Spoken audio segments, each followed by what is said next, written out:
They do say that one of the dirtiest things in the world, both physically and metaphorically, is money. And it's been that way for many centuries, because that's why this exists. And it's called a plague stone. There are still quite a few plague stones like this one scattered around the UK, albeit taking various shapes and sizes, and you'll find most of them on parish boundaries, which is why this one is on the border with Somerset and Wiltshire. You'll find it in the woods across from the legendary monument that is King Alfred's Tower.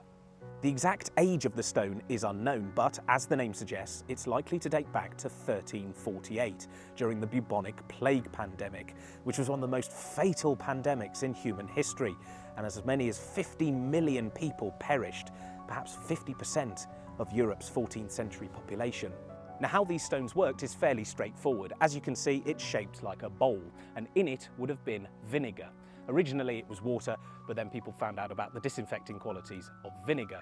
And what you'd do if you had the plague, you'd come along with your money and you would chuck your coins into the stone, into the vinegar, to be disinfected. And then you would take whatever food had been provided by the community next to the stone, bread, fish, that sort of thing, and be off on your merry way.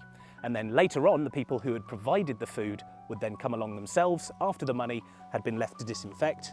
They would take the coins from the bowl and they themselves would be on their merry way. That's the theory. Whether it worked or not is another matter, because the plague was so devastating. But at least it kept a few people happy in the meantime. See if you can spot one where you are. But I think I'm going to stick to my hand gel.